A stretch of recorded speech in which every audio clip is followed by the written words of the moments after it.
सो है गाइस, कैसे आप लोग? आई थिंक कि आप लोग की प्रिपरेशन वगैरह काफ़ी चल रही होगी। हम लोग की क्लास नंबर 7 है पॉलिटी की। उससे पहले हम लोगों ने टोटल 6 क्लासेस ऑलरेडी कर रखी है। तो अगर आपने वो क्लासेस नहीं देखी है तो सेम चैनल पे आपको 1 से 6 तक क्लासेस मिल जाएंगी पॉलिटी की, जहाँ पे आपको पता चलेगा कि हमारा जो संविधान है वो किस तरीके से बना था। ठीक है, और पार्ट्स क्या होते हैं, शेड्यूल्स क्या होते हैं, आर्टिकल क्या होते हैं, ये जो बेस होता है वो आपको वहाँ पे प्रिपेयर हो जाएगा। और बहुत सारे स्टूडेंट बोल रहे थे भैया जो क्लास नंबर 6 है उसके बाद तो आप क्लास ही नहीं लेके आ पा रहे हो।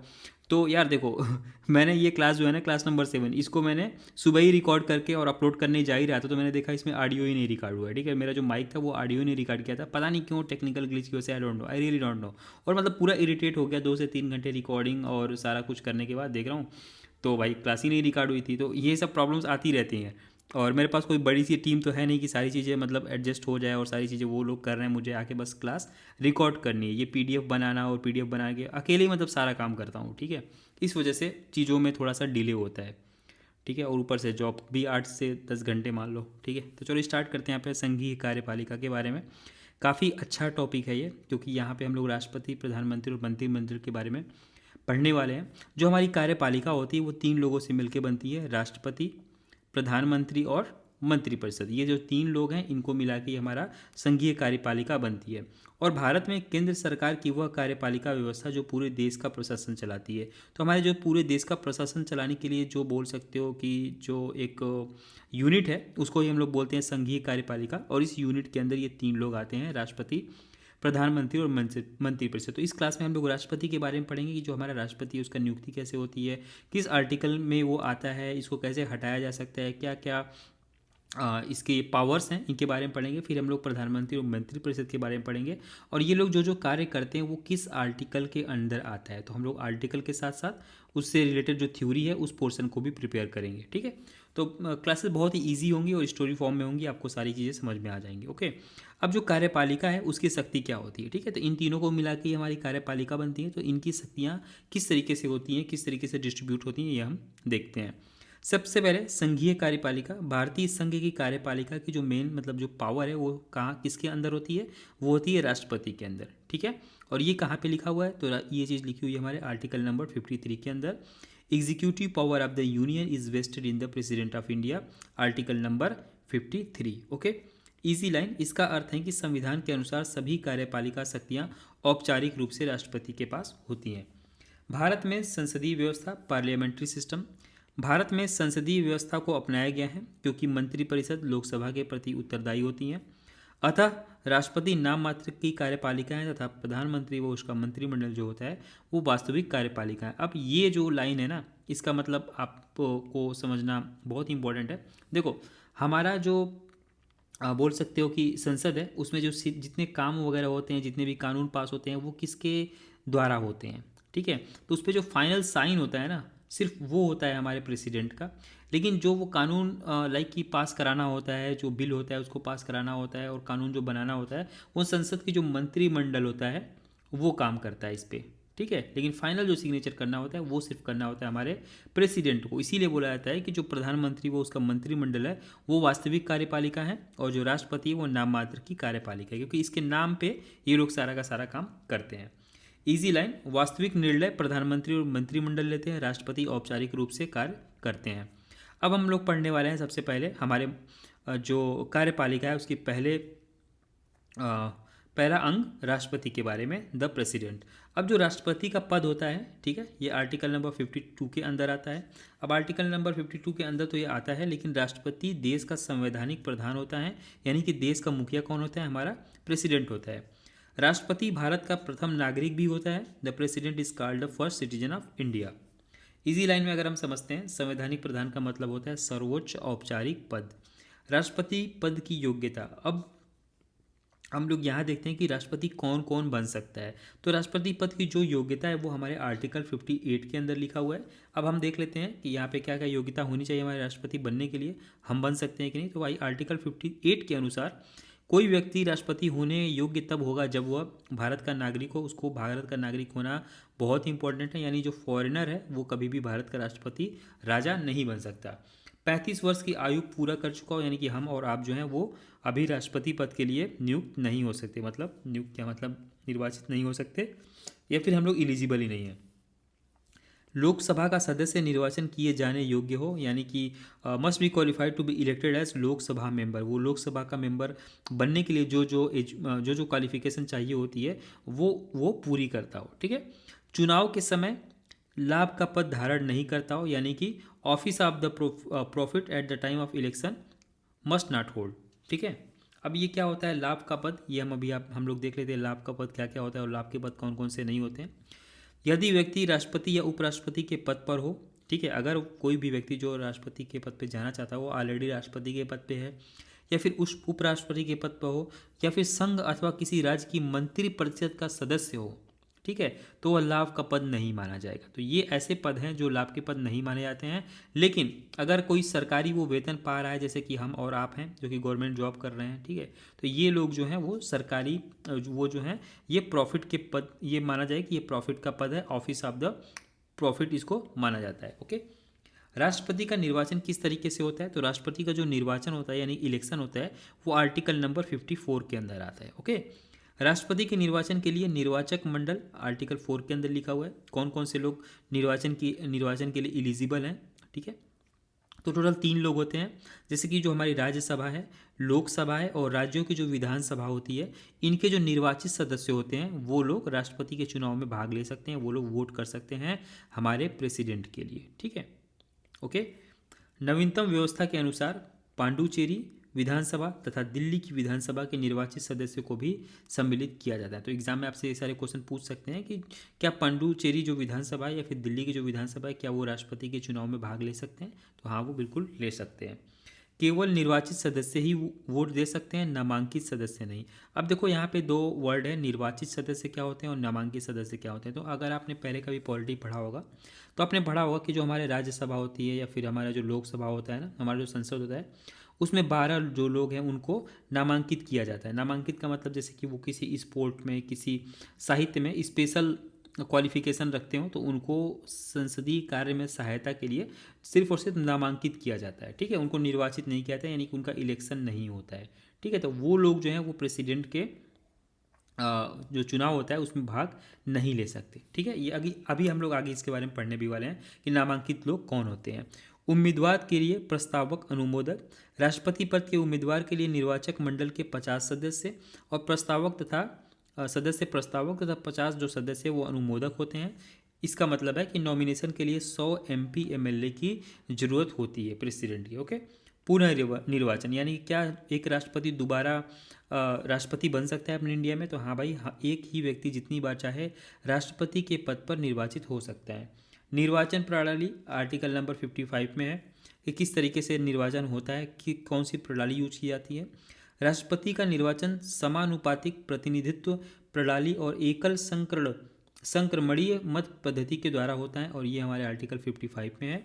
Election is held through proportional representation bye means of single transferable vote. अब देखो इसका मतलब है वोट की जो वैल्यू होती है वो MP और MLAs के अनुसार तय होती है। ठीक है।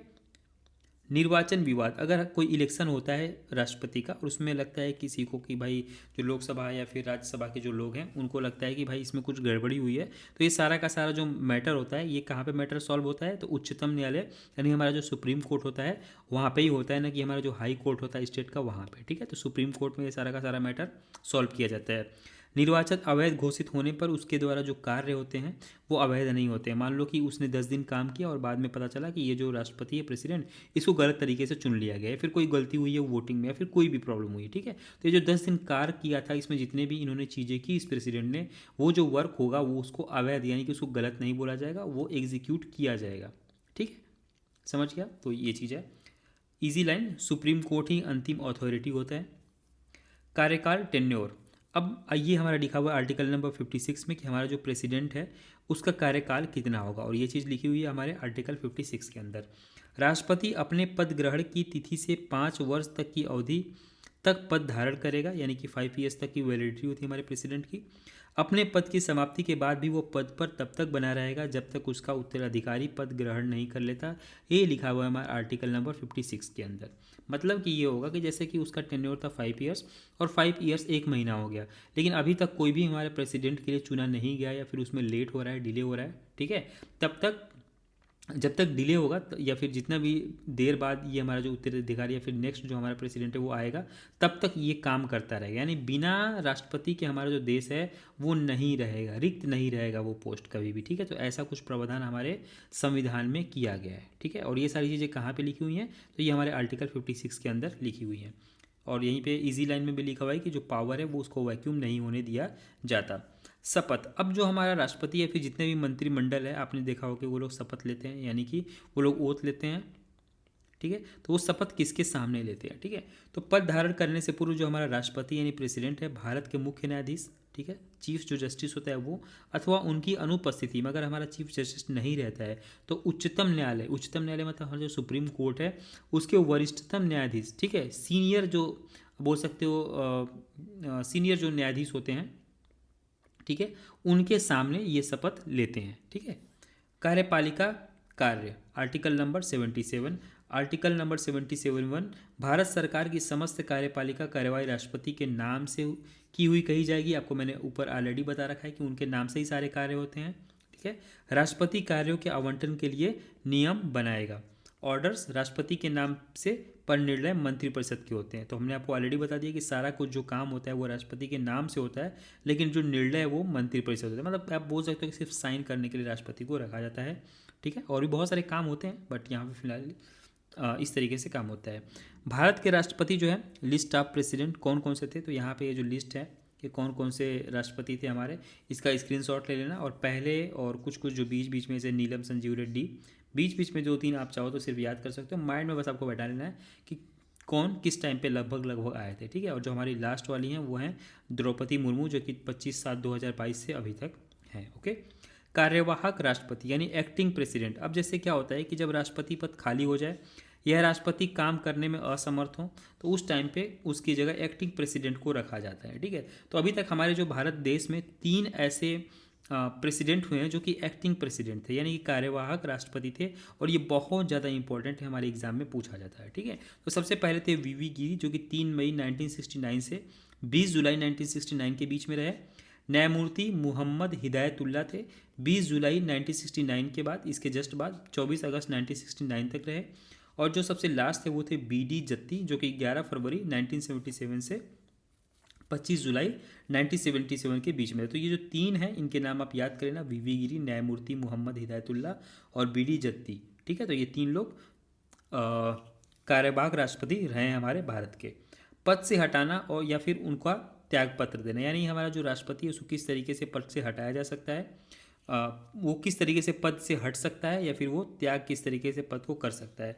त्याग पत्र, तो वो त्याग पत्र दे सकता है, यानी रिजिग्नेशन लेटर दे सकता है, और ये आता है हमारे आर्टिकल नंबर 56 का 2 से। ओके, उपराष्ट्रपति को संबोधित अपने त्यागपत्र द्वारा, यानी जो हमारा राष्ट्रपति वो जो उसके नीचे उपराष्ट्रपति होता है, वाइस प्रेसिडेंट होता है, उसको एक त्यागपत्र दे के, त्यागपत्र यानी रिजाइन वो दे सकता है। यह त्यागपत्र उपराष्ट्रपति को संबोधित किया जाएगा, जो इसकी सूचना लोकसभा अध्यक्ष को देगा। नाउ अब हमारा जो प्रेसिडेंट है उसको किस तरीके से हटाया जा सकता है, तो महाभियोग के द्वारा हटाया जा सकता है। इम्पीचमेंट भी इसको बोलते हैं। आर्टिकल नंबर 61 के अंदर ये होता है कि महाभियोग के से हमारे राष्ट्रपति को सिर्फ एक तरीका है हटाने का, वो है महाभियोग, और बाकी कोई तरीका नहीं है हमारे राष्ट्रपति को हटाने का। ठीक है, महाभियोग का केवल एक ही आधार है, संविधान का अतिक्रमण, यानी वो संविधान का पालन नहीं करता है और जो भी रूल्स एंड रेगुलेशंस हमारे संविधान में हैं उसके अपोजिट में कुछ काम करता है हमारा प्रेसिडेंट, तो उसको हटाया जा सकता है। ठीक है, अब इम्पीचमेंट प्रोसीजर क्या होता है। ठीक है, तो प्रोसीजर में पहला है कि 14 दिन पूर्व लिखित सूचना देनी होती है। 1/4 किसको देनी होती है, प्रेसिडेंट को देनी होती है। 1/4 सदस्यों का उस पर हस्ताक्षर होना चाहिए और 2/3 बहुमत होना चाहिए। ठीक है, अगर 300 लोग हैं तो उसमें से 200 लोग जो है वो उस पर साइन करने चाहिए कि हाँ इन्होंने महाभियोग, इन्होंने संविधान का अतिक्रमण किया है और हम लोग चाहते हैं कि इन पे महाभियोग चलाया जाए और इनको हटाया जाए। ठीक है, तो 2/3 लोग हैं, जब तक नहीं बोलेंगे तब तक प्रेसिडेंट को नहीं हटाया जा सकता। दूसरा, सदन जांच करेगा। मान लीजिए कि हमारे कितने संसद में दो पार्ट है, एक है हमारा लोकसभा और दूसरा है राज्यसभा। अगर राज्यसभा ये चीज़ चलाता है, प्रेसिडेंट के ऊपर महाभियोग लगाता है, ठीक है, एक कार्यवाही चालू करता है, जो दूसरा सदन है वो इसकी जांच करेगा। अगर लोकसभा करता है तो राज्यसभा उसकी जांच करेगा, तो अपोजिट होता है। ओके, 2/3 बहुमत से सिद्ध होने पर राष्ट्रपति पद से हटाया जाएगा, उससे कम होता है तो राष्ट्रपति को नहीं हटाया जा सकता। लेकिन एक इंपॉर्टेंट चीज़ है कि इंडिया में आज तक कभी भी किसी भी राष्ट्रपति पर महाभियोग नहीं लगाया है, ठीक है। हालांकि ये प्रोसेस स्टार्ट हुआ था लेकिन लगाया नहीं जा सका। रिक्ति वैकेंसी आर्टिकल नंबर 62, ठीक है। अब देखो, राष्ट्रपति की रिक्ति 6 महीने के अंदर भरनी होती है, ये कंपलसरी है। अगर राष्ट्रपति मान लो कि डेथ हो जाता है, उसकी जगह कोई नहीं आता है, हालांकि उसकी जगह तो बहुत सारे कार्यवाहक लोग काम कर सकते हैं, लेकिन फिर भी उसकी जो रिक्ति है उसको 6 महीने के अंदर अंदर भरनी होती है, चुनाव वगैरह करा के, ठीक है। पदावधि समाप्ति से पहले ही निर्वाचन कर लिया जाता है। हालांकि मान लो 5 साल का टेन्योर है, राष्ट्रपति का वैलिडिटी है, तो 5 साल खत्म होने से पहले ही निर्वाचन राष्ट्रपति का हो जाता है, और जैसे ही 5 साल उनका खत्म होता है, इस नए वाले बंदे को वहाँ पे, मतलब नए वाले प्रेसिडेंट को वहाँ पे बैठा दिया जाता है। राज अंतराल नहीं होने देने का प्रावधान कहाँ पे है? Article number 56A। ग का मतलब होता है सी, तो 56A(c) में लिखा हुआ है कि हमारा जो राज्य है वहाँ पे विदाउट प्रेसिडेंट, उसको मतलब विदाउट प्रेसिडेंट हमारा जो राज्य है वो नहीं रहेगा। आकस्मिकताएं यानी कि इमरजेंसी, आर्टिकल नंबर 70, इसमें क्या लिखा हुआ है? राष्ट्रपति उत्तराधिकारी अधिनियम है, 1969 में आया था। अब ये क्या है? राष्ट्रपति उत्तराधिकारी अधिनियम। देखो, इसमें एक चीज़ लिखी हुई है कि अगर राष्ट्रपति नहीं रहेगा तो उसका उत्तराधिकारी किसको माना जाता है? उपराष्ट्रपति को माना जाएगा। अगर हमारा उपराष्ट्रपति भी नहीं है, राष्ट्रपति नहीं है मान लो, तो उसकी जगह उपराष्ट्रपति, और ये भी नहीं है तो इसकी जगह मुख्य न्यायाधीश काम करेगा, और मुख्य न्यायाधीश भी नहीं है तो वरिष्ठतम जो न्यायाधीश है वो उसकी जगह कार्य करेगा, ठीक है। ये टेम्पोररी लिखा हुआ है उत्तराधिकारी, और ये कब हुआ था? 1969 में हुआ था। वेतन एवं भत्ते, तो आप देख लेते हैं कि सैलरी वगैरह कितनी मिलती है हमारे प्रेसिडेंट लोग को। राष्ट्रपति का जो मासिक वेतन है वो 5 लाख रुपए है, और इसकी जो सैलरी होती है वो आयकर यानी जो इनकम टैक्स होता है उससे बिल्कुल भी मुक्त होती है। आजीवन मुफ्त चिकित्सा मिलती है उनको, आवास मिलता है यानी रहने के लिए, और इलाज मिलता है। राष्ट्रपति और उनकी पत्नी मुफ्त यात्रा कर सकते हैं। 5 लोगों को सेक्रेटरियल स्टाफ भी दिया जाता है, 5 लोगों का सेक्रेटरियल स्टाफ भी उनको दिया जाता है। नोट, कार्यालय में वेतन भत्ते कम नहीं किए जा सकते। सेनावृत्ति के बाद यानी कि रिटायरमेंट के बाद पेंशन उनको 1.5 लाख प्रति माह मिलती है। भाई इतनी तो नौकरी करते हुए भी नहीं मिलती है हम लोग को। स्टाफ का उनका जो खर्च होता है वो भी 60,000 प्रति माह होता है, जो कि हम लोग को भी नहीं मिलता है, ठीक है। तो इस तरीके से कुछ सैलरी अलाउंसेज होते हैं हमारे प्रेसिडेंट के। राष्ट्रपति का क्या क्या अधिकार होता है, उसका क्या क्या कर्तव्य होता है, यानी कि powers and functions of the president. नियुक्ति संबंधी अधिकार, ठीक है, कि वो किसकी किसकी नियुक्ति करता है, किसका किसका अपॉइंटमेंट कर सकता है, ठीक है। जैसे हम लोग का अपॉइंटमेंट कौन करता है भाई?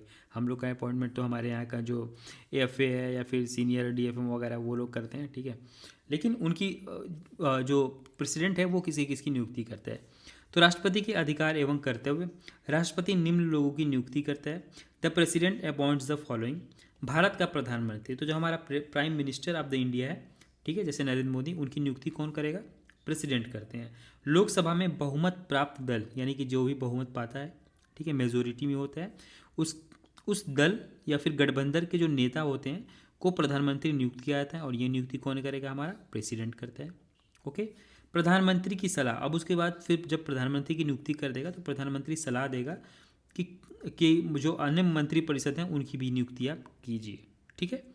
सर्वोच्च एवं उच्च न्यायालय के मुख्य न्यायाधीश यानी कि chief justice of India and chief जजेस ऑफ हाई कोर्ट्स, यानी जो हाई कोर्ट होती हैं वो और सुप्रीम कोर्ट होते हैं वो, उनके जितने भी जजेस होते हैं ना, उनकी भी नियुक्ति कौन करता है? हमारा प्रेसिडेंट करता है, ठीक है। भारत के नियंत्रक एवं महालेखा परीक्षक CAG, controller and auditor general of India. अब ये क्या होता है ये हम आपको आगे पढ़ाएंगे डिटेल में, लेकिन फिलहाल आप यहाँ जान लो कि जो CAG होता है उसकी भी नियुक्ति कौन करता है? प्रेसिडेंट करता है। जो राज्यों के राज्यपाल होते हैं, गवर्नर्स होते हैं, उनकी भी नियुक्ति प्रेसिडेंट करता है। Chief election commissioner and other election commissioner जो होते हैं सबकी नियुक्ति भी हमारा प्रेसिडेंट करता है। अटॉर्नी जनरल ऑफ इंडिया की भी नियुक्ति हमारा प्रेसिडेंट करता है। Members of the inter state council, अब इंटर स्टेट काउंसिल क्या होता है? ये अगर आपने पिछली 4वीं या 5वीं क्लास देखी है ना, तो शायद 4वीं, 5वीं या 6वीं क्लास, मुझे ठीक से याद नहीं आ रहा है, शायद 4वीं या 5वीं में ही मैंने बता रखा है कि अंतर्राज्यीय परिषद क्या होता है और उसके सदस्य कौन कौन लोग होते हैं। तो इनकी भी नियुक्ति कौन करता है? प्रेसिडेंट करता है। Chairman and members of the union public service commission, ठीक है, इसकी भी नियुक्ति प्रेसिडेंट करता है। और यहाँ पे chief commissioners of union territories, member of the finance commission यानी वित्त आयोग के जो सदस्य होते हैं, भाषा आयोग के सदस्य यानी member of the language commission, पिछड़ा वर्ग आयोग के सदस्य, member of the backward classes and commission, अल्पसंख्यक आयोग के सदस्य, member of the minority commission, Bharat के राजदूतों तथा अन्य राजनयिकों जो हमारे भारत के एम्बेसडर्स हैं और other diplomatic representative of India हैं, इंडिया से कहीं और जाते हैं, उनकी भी नियुक्ति हमारा प्रेसिडेंट करता है। Member of commissions related to administration of scheduled areas, इसके भी नियुक्ति कौन करता है? हमारा प्रेसिडेंट करता है। नियुक्ति की शक्ति राष्ट्रपति के पास है, पर अधिकांश नियुक्तियां मंत्री परिषद की सलाह पर होती हैं। ओके। विधायी शक्तियां, लेजिस्लेटिव पावर। अब देखो विधायी मतलब क्या होता है? कानून बनाने, उन्हें लागू करने और देश राज्य के शासन के लिए नियम कानून बनाने की जो शक्ति होती है, जो संसद या विधानसभा विधायिका के पास होती हैं। इनमें बजट पास करना, कार्यपालिका पर निगरानी रखना और राष्ट्रीय नीतियों पर चर्चा करना भी शामिल होता है। ठीक है, तो देखो हमारा जो विधायी शक्तियाँ होती हैं उसमें ये सारे कार्य इंक्लूडेड होते हैं। राष्ट्रपति संसद का अभिन्न अंग होता है। The president is the integral part of parliament. राष्ट्रपति को निम्न विधायी शक्तियाँ प्राप्त होती हैं। संसद के सत्र को आहूत करना, जब हमारा संसद का सत्र स्टार्ट होता है, लाइक अभी 26-27 का जो सत्र है वो स्टार्ट होने वाला होता है ना, फाइनेंशियल ईयर, तो वो जब स्टार्ट होगा तो उसको स्टार्ट करने का काम कौन करेगा? हमारा राष्ट्रपति करेगा। वो जब खत्म होगा, जैसे अभी हमारा 25-26 का जो सीजन है वो खत्म होने वाला है, ठीक है, तो उसको खत्म भी कौन करेगा? हमारा प्रेसिडेंट करेगा। तथा लोकसभा भंग करने का अधिकार, मान लो लोकसभा जो उसका टाइम होता है, टेन्योर होता है, तो टेन्योर से पहले ही उसको खत्म करना है, तो उसको भी कौन करेगा? वो भी करेगा हमारा प्रेसिडेंट। तो ये 3 काम होते हैं, एक तो स्टार्ट, एक एंड और एक बीच में। ये तीनों काम कौन करता है? हमारा प्रेसिडेंट करता है, राइट। संसद के एक सदन या दोनों सदनों में संयुक्त रूप से अभिभाषण करने की शक्ति। Power to address either house और बोथ हाउस ज्वाइंटली, यानी कि जो हमारा लोकसभा है या फिर हमारा राज्यसभा है, दोनों को एक साथ ज्वाइंट बुला के उसको लाइक एड्रेस करना, ठीक है, ये कौन करता है? हमारा प्रेसिडेंट ही करता है। लोकसभा के प्रत्येक साधारण निर्वाचन के बाद प्रथम सत्र एवं प्रत्येक वर्ष के प्रथम सत्र में अभिभाषण। संसद द्वारा पारित विधेयक राष्ट्रपति के अनुमोदन यानी कि मंजूरी के बाद ही कानून बनता है। अब देखो जो हमारा संसद है यानी कि लोकसभा है और राज्यसभा है, ठीक है, ये दोनों कोई भी लाइक कि विधेयक पारित करते हैं, ठीक है, कुछ भी करते हैं, लेकिन जब तक उस पर प्रेसिडेंट अपनी मंजूरी नहीं देगा, अपना फाइनल सिग्नेचर नहीं करेगा, तब तक वो कानून यानी कि रूल फाइनलाइज नहीं होता है, ठीक है। राष्ट्रपति की पूर्व सहमति से ही संसद में प्रस्तुत होने वाले विधेयक। अब देखो यहाँ पे पूर्व सहमति मतलब क्या है? पहले आपको राष्ट्रपति से सिग्नेचर कराना पड़ेगा, उसके बाद ही ये सारे के सारे जो विधेयक है वो संसद में प्रस्तुत हो सकते हैं, यानी कि इन पे काम करना स्टार्ट हो सकता है। कौन कौन से है? नए राज्यों का अगर निर्माण करना है, या फिर राज्यों का जो क्षेत्र एरिया है या फिर उसकी जो सीमा है उसके नाम में चेंजेस करने हैं, ठीक है। धन विधेयक जो कि बहुत इंपॉर्टेंट है, पूछता है कि जो धन विधेयक है वो क्या राष्ट्रपति के बिना पूर्व सहमति से पारित किया जा सकता है? तो इसका आंसर होगा नहीं, ठीक है। और धन विधेयक किसके आर्टिकल के अंदर आता है? ये होता है 110। अब धन विधेयक क्या होता है, मनी बिल क्या होता है, ये हम आगे पढ़ेंगे, लेकिन यहाँ पे आपको जो फैक्ट्स हैं वो फिलहाल याद करते जाना है, ठीक है। जब आप रिवाइज करोगे एक साथ सब तो आपको सब कुछ याद हो जाएगा। संचित निधि से व्यय संबंधी विधेयक आर्टिकल नंबर 1173 में है, यानी bills involving expenditure from consolidated fund. अब ये कंसोलिडेटेड फंड क्या होता है इसके बारे में हम लोग आगे पढ़ने वाले हैं। राज्य हितों को प्रभावित करने वाले कराधान संबंधी विधेयक यानी taxation bills affecting state interested.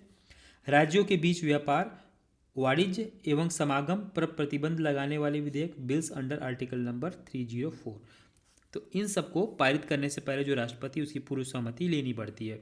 दोनों सदनों में असहमति होने पर अगर हमारे दोनों सदन लोकसभा यानी कि राज्यसभा, इनके बीच में अगर कोई डिस्प्यूट होता है तो उनकी संयुक्त बैठक यानी एक साथ जो बैठक होती है, ज्वाइंट सिटिंग, वो आर्टिकल नंबर 108 के अंदर होती है। और ये जो शक्ति होती है वो हमारे प्रेसिडेंट के अंदर होती है कि दोनों को बुलाए और फिर मामला मैटर सॉल्व कराए। ओके। किसी अनुदान की मांग राष्ट्रपति की सिफारिश पर ही की जाएगी, ये हमारे आर्टिकल नंबर 113 में लिखा हुआ है। अब क्या होता है अनुदान की मांग? सरकार को संसद से पैसे मांगने के लिए सबसे पहले राष्ट्रपति, जो कि सरकार की सलाह पर काम करते हैं, कि मंजूरी लेनी होगी, ठीक है, ताकि कोई भी खर्चा भारत के खजाने यानी जो संचित निधि होती है, अब संचित निधि का मतलब आप समझ गए, भारत के खजाने को ही संचित निधि बोलते हैं, से बिना अनुमति के न हो सके। यह भारतीय संविधान के आर्टिकल नंबर 113 के तहत एक जरूरी प्रक्रिया है जो वित्तीय अनुशासन सुनिश्चित करती है, यानी बिना राष्ट्रपति के मंजूरी के कोई भी बिल कानून नहीं बन सकता। ओके। संसद सदस्यों के मनोनयन का अधिकार, नॉमिनेशन पावर्स। लोकसभा में आंग्ल भारतीय समुदाय के 2 सदस्यों का मनोनयन। हमने आपको बताया था कि कुछ सदस्य जो होते हैं वो मतलब जो मैक्सिमम सदस्य होते हैं वो निर्वाचित होते हैं, यानी कि वो उनका इलेक्शन होता है। लेकिन कुछ ऐसे सदस्य होते हैं हमारे संसद के अंदर, ठीक है, जिनको सिर्फ और सिर्फ मनोनीत किया जाता है। अब मनोनीत का मतलब है कि उनको डायरेक्टली उठा के रख दिया जाता है उनकी स्पेशल कुछ स्पेशलिटी को देख के, ठीक है। तो आंग्ल भारतीय के 2 सदस्यों का भी जो मनोनयन है, जिनका अपॉइंटमेंट है, वो हमारे संसद के अंदर पहले किया जाता था, लेकिन अब ये चीज़ बंद हो चुकी है। और ये आर्टिकल पहले 331 के अंदर आता था, लेकिन अब ये जो है वो बंद हो चुका है। किस अमेंडमेंट यानी किस संशोधन के द्वारा? तो हमारे जो संविधान है उसमें कोई भी चीज़ को बंद करना या फिर कोई चीज़ ऐड करनी है तो उसके लिए एक संशोधन करना पड़ता है, ठीक है, यानी एक नया अमेंडमेंट करना पड़ता है, एक नया सुधार करना पड़ता है, ठीक है। तो अब तक बहुत सारे सुधार हो चुके हैं। तो जो 104 नंबर का सुधार था उसके द्वारा ही ये जो प्रोविज़न था कि भाई हमारा जो संसद है उसमें 2 सदस्यों का मनोनयन होगा, ठीक है, जो कि आंग्ल भारतीय समुदाय के होंगे। आंग्ल भारतीय अभी आपको बताएंगे कि क्या होता है। वो चीज़ बंद हो चुकी है इस कॉन्स्टिट्यूशनल अमेंडमेंट के द्वारा, ओके। अब देखो आंग्ल भारतीय क्या होता है। उन लोगों का समूह है जिनके माता पिता में से कोई एक यूरोपियन, अक्सर मतलब मैक्सिमम ब्रिटिश लोग होते थे, और दूसरा भारतीय होता था। यानी एक जो आदमी है या फिर औरत है वो अपने भारत का होगा, और एक जो माता पिता में से भारत का होगा, ठीक है। जो भारत में रहते हैं ये लोग भारत और ब्रिटेन दोनों की संस्कृति को अपनाते हैं, और पहले इन्हें संसद में विशेष प्रतिनिधित्व मिलता था, लेकिन अब यह आरक्षण समाप्त हो गया है। और आपको मैंने बता दिया कि ये 104 अमेंडमेंट एक्ट के द्वारा हुआ है, जो कि 2019 में लाया गया था, ठीक है। तो ये बहुत इंपॉर्टेंट है, इसको आप याद कर लेना कि 104 अमेंडमेंट का मतलब क्या है, ठीक है। राज्यसभा में कला, साहित्य, पत्रकारिता, विज्ञान एवं सामाजिक सेवा में दक्ष 12 सदस्यों का मनोनयन भी किया जाता है आर्टिकल नंबर 83 के अंतर्गत, ठीक है। अब देखो 12 जो ऐसे सदस्य हैं उनको भी अपॉइंट किया जाता है जो कि साहित्य में अच्छे हों, कला में अच्छे हों, पत्रकारिता में अच्छे हों, विज्ञान में अच्छे हों एवं सामाजिक सेवा में अच्छे हों। तो इन 12 लोगों को संसदीय कार्य में लाइक की हेल्प करने के लिए रखा जाता है, ठीक है, स्पेशल लोगों को। और ये आता है हमारे आर्टिकल नंबर 83 के 80 मतलब 80 और ये 3 के अंदर, ओके। अध्यादेश जारी करने की शक्ति। तो अब देखो अध्यादेश क्या होता है इसके बारे में हमने ऑलरेडी आर्टिकल मतलब कि जब मैं 1935 का जो एक्ट था उसको पढ़ा रहा था, जो कि अंग्रेजों द्वारा लाया गया था। 80% मैं आपसे हमेशा बोलता हूँ ना, 80% जो चीज़ें हैं हमारे संविधान में वो 1935 का जो एक्ट था वहाँ से ही लिया गया है। तो जो अध्यादेश नाम का वर्ड है ना, ये भी हमारे 1935 का जो एक्ट था अंग्रेजों ने लाया था वहाँ से लिया गया है, ठीक है। तो हमारा जो प्रेसिडेंट होता है उसके अंदर भी अध्यादेश जारी करने की शक्ति होती है। और यहाँ पे मैं आपको सिंपल बताऊँ, अध्यादेश का मतलब होता है इंस्टेंट कोई रूल लाना है, ठीक है। इंस्टेंट अगर आपको कोई रूल लेके आना है तो वो होता है अध्यादेश जारी करने की शक्ति, ठीक है। अब देखो ऑर्डिनेंस मेकिंग पावर ये आता है हमारे आर्टिकल नंबर 1, 2, 3 में। तो एग्जाम में अगर पूछेगा कि हमारा जो प्रेसिडेंट है वो अध्यादेश जारी कर सकता है तो हाँ, तो किस आर्टिकल के अंदर कर सकता है? तो आर्टिकल नंबर 1, 2, 3 बिल्कुल सिंपल है। 1, 2, 3 संसद के स्थगन के समय राष्ट्रपति अध्यादेश जारी कर सकता है, यानी जब संसद काम नहीं कर रही होती है the president can issue ordinance when parliament is adjourn, okay. अध्यादेश का जो प्रभाव होता है संसद के अधिनियम के समान, यानी जो संसद एक कोई बिल पारित करती है सबके सहमति से और उसमें फिर फाइनल में प्रेसिडेंट का साइन होता है, तो जितना उसका वैल्यू होता है उतना ही वैल्यू होता है हमारे प्रेसिडेंट का के अध्यादेश का। प्रेसिडेंट का जो इंस्टेंट रूल होता है उसका भी उतना ही वैल्यू, उतना ही पावर हमें देखने को मिलता है, ठीक है। प्रभाव संसद सत्र शुरू होने के 6 सप्ताह तक इफेक्टिव रहता है, up to 6 weeks after the start of the parliament session. मतलब कि हमारा जो प्रेसिडेंट है उसका जो अध्यादेश होता है यानी कि इंस्टेंट जो रूल होता है अगर वो कोई लेके आता है तो वो संसद जब सत्र शुरू होता है उसके 6 सप्ताह तक इफेक्टिव रहता है। संसद सत्र के दौरान यह शक्ति नहीं होती, यानी कि जब हमारा संसद सत्र चल रहा होता है उस टाइम पे उसका जो अध्यादेश जारी करने की शक्ति होती है वो नहीं होती है, ठीक है। तो ये बहुत इंपॉर्टेंट पॉइंट है। राज्य सूची के विषयों पर अध्यादेश जारी नहीं किया जा सकता। तो हमने आपको ऑलरेडी बताया था कई तरह की सूचियाँ होती हैं, ठीक है, कई तरह की लिस्ट होती हैं, सब्जेक्ट्स होते हैं बोल सकते हैं। जैसे कि कुछ राज्य से रिलेटेड होती है, इस पर सिर्फ राज्य कानून बनाएगा। कुछ सेंट्रल गवर्नमेंट का होता है, इस पर सिर्फ सेंट्रल गवर्नमेंट बनाएगा, यानी कि संघ सूची होती है, इस पर सिर्फ सेंट्रल गवर्नमेंट रूल बनाते हैं। और कुछ ऐसे होते हैं जिसको बोलते हैं हम लोग समवर्ती सूची, यानी कि जिसपे दोनों रूल्स एंड रेगुलेशंस बनाते हैं। तो यहाँ पे यही लिखा हुआ है कि राज्य सूची के विषयों पर, यानी कि जो राज्य से रिलेटेड विषय हैं उस पर अध्यादेश जारी नहीं किया जा सकता, उस पर डायरेक्ट रूल नहीं इंप्लीमेंट किया जा सकता प्रेसिडेंट के द्वारा। अध्यादेश अस्थायी कानून होता है और जो कि हमने आपको ऊपर बताया ऑटोमेटिक ही खत्म हो जाता है, ठीक है, कुछ टाइम बाद। सैनिक शक्ति मिलिट्री पावर क्या क्या होती है हमारे प्रेसिडेंट के पास। सैन्य बलों की सर्वोच्च जो शक्ति होती है वह राष्ट्रपति के अंदर होती है, परंतु इसका प्रयोग विधि द्वारा नियमित होता है। ऐसा नहीं कि राष्ट्रपति ने बोल दिया कि कल जाके पाकिस्तान को उड़ा दो तो सब लोग उड़ा देंगे, नहीं। कुछ रूल्स एंड रेगुलेशंस होते हैं उसके द्वारा ही होती है, लेकिन सर्वोच्च जो शक्ति होती है वो राष्ट्रपति के अंदर होता है। फाइनलाइज चीज़ों को करना वो हमारे राष्ट्रपति के अंदर होता है। ओके, राष्ट्रपति जो होता है वो सेनाओं का सर्वोच्च कमांडर होता है, पर निर्णय सरकार लेती है। ओके, राजनीतिक यानी विदेश नीति की शक्ति क्या क्या होती है हमारे प्रेसिडेंट के पास। डिप्लोमेटिक पावर्स, अंतर्राष्ट्रीय संधियां राष्ट्रपति के नाम से की जाती हैं, जैसे इंटरनेशनल जितनी भी ट्रेटीज होती हैं signed in the name of the president, ठीक है। जितनी भी संधि वगैरह होगी किसी भी दूसरे देश के साथ वो सारे के सारे हमारे प्रेसिडेंट के नाम पे होती है।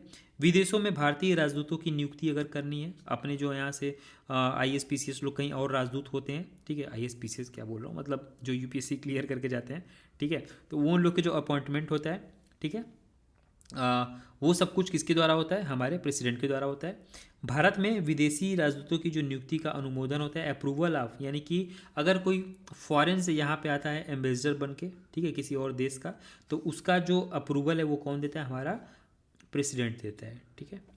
विदेश नीति संवैधानिक रूप से राष्ट्रपति के नाम पे ही होती है, ठीक है। करता कुछ नहीं, सब उसके नाम पे ही होती है, इसीलिए वहाँ पे औपचारिक वर्ड लिखा हुआ था, ठीक है। क्षमादान करने की शक्ति बहुत ही इंपॉर्टेंट है, शायद आपको फ्यूचर में जरूरत पड़े। अब क्षमादान करने की शक्ति क्या होती है, किसी को मान लो सजा मिल गई कोर्ट की तरफ से, तो प्रेसिडेंट के पास कुछ पावर होती है कि उसको माफ़ कर सकता है, उसमें डिले कर सकता है, फिर उसको सजा को कम कर सकता है। अब ये कैसे काम करता है, किस आर्टिकल के अंदर आता है, तो जो हमारा राष्ट्रपति का क्षमा करने की शक्ति होती है वो हमारे आर्टिकल 72 के अंदर आता है, ठीक है। किसके अंदर, 72 के अंदर क्षमा। राष्ट्रपति को दंड क्षमा कर सकता है, वो प्रविलंबन कर सकता है यानी डिले कर सकता है, परिहार यानी रिमिशन कर सकता है, लघुकरण कर सकता है यानी कम्यूटेशन कर सकता है, विराम कर सकता है यानी रिस्पाइट कर की शक्ति उसको प्राप्त है। अब देखो अर्थ समझ लेते हैं, शायद यह वर्ड आपको समझ में ना आया हो। देखो, क्षमा करने का मतलब है कि दंड व बंदीकरण दोनों समाप्त कर सकता है वो, यानी कि अगर वो बंद है या फिर उसको कुछ दंड मिला हुआ है तो उसको एकदम 100% समाप्त कर सकता है। दंड के स्वरूप में कमी कर सकता है, यानी किस टाइप का उसको दंड मिला हुआ है, ठीक है, उस टाइप को वो कम कर सकता है, समझ गया। दंड की अवधि में कमी कर सकता है, लाइक कि उसको 10 साल का मिला तो उसको 5 साल 6 साल कर सकता है। दंड पर अस्थायी रोक लगा सकता है, ठीक है। कोई दंड मिला हुआ है, बोलता है कि मतलब मान लो कि जो बोल सकते हो कि किसी को दंड मिला हुआ है, मान लो कि मुझे इस बंदे को दंड मिला हुआ है और ये बोलता है कि सर मैं चाहता हूँ कि मुझे 2 साल बाद ये दंड स्टार्ट हो, क्योंकि 2 साल तक मैं कुछ काम करने वाला हूँ, या फिर कोई भी उसकी प्रॉब्लम है, तो उस पर अस्थायी वो थोड़ा सा रोक लगा सकता है, ठीक है। विराम, विशेष परिस्थिति में दंड में कमी भी वो कर सकता है, विशेष परिस्थिति में। लेकिन एक इंपॉर्टेंट चीज़ है, जब क्षमादान की पूर्व याचिका राष्ट्रपति द्वारा रद्द कर दी जाती है तो दूसरी याचिका दायर नहीं की जा सकती। इसका मतलब यह है कि अगर किसी बंदे को दंड मिल गया है और राष्ट्रपति के पास जाता है कि मेरी जो दंड है उसको क्षमा कर दीजिए, और राष्ट्रपति बोलता है कि नहीं हम नहीं कर सकते, तो दोबारा राष्ट्रपति के पास नहीं जा सकता है गुहार लगाने। एक बार मना कर दिया मतलब final decision, one and last, ठीक है। तो ये होता है। तो यहाँ पे हम लोगों ने प्रेसिडेंट के बारे में काफ़ी डिटेल में पढ़ा, और अगली क्लास में प्रेसिडेंट के बारे में थोड़ा बहुत और कुछ में भी होगा तो वो हम लोग देख लेंगे। उसके बाद हम लोग पढ़ेंगे पूरा का पूरा जो मंत्रिमंडल है उसके बारे में, और मंत्रिमंडल के अंदर ही आता है हमारा प्राइम मिनिस्टर यानी कि प्रधानमंत्री। ओके, बाकी ये क्लास आपको कैसी लगी, इसमें कैसी लगी इसके बारे में आप मुझे कमेंट बॉक्स में बताओ। बहुत सारे स्टूडेंट जो हैं वो क्लास देखते हैं लेकिन कमेंट बॉक्स में नहीं बताते हैं कि भाई कैसी क्लास लगी, ठीक है। जैसे जो भी इम्प्रूवमेंट हो वो आप लिखोगे ना तो मैं उसमें इम्प्रूवमेंट करूँ, क्योंकि मेरी तरफ से तो मैं बेस्ट कर रहा हूँ, लेकिन ऑब्वियसली हर एक स्टूडेंट्स को कुछ ना कुछ तो उसमें एक्स्ट्रा चाहिए कि भाई ये चीज़ आप ऐड करो, ये चीज़ ऐड करो। हालांकि जो कंटेंट है वो तो बेस्ट है, वो मुझे पता है, उसमें कोई कंप्रोमाइज़ नहीं है, लेकिन जो पढ़ाने का तरीका हो सकता है या फिर स्टोरी में ज़्यादा बताऊँ या फिर चीज़ों को और एक्सप्लेन करूँ, ठीक है, तो वो सारी चीज़ें आप मुझे कमेंट बॉक्स में बताओ। और बाकी टेलीग्राम चैनल को आप ज्वाइन करें, जिसका लिंक है वो कमेंट बॉक्स में मिल जाएगा। वहाँ पे सारी आपको इन्फॉर्मेशन, लेटेस्ट न्यूज़ वगैरह मिलती रहती हैं। मिलते हैं नेक्स्ट वीडियो में। जय हिंद, टेक केयर।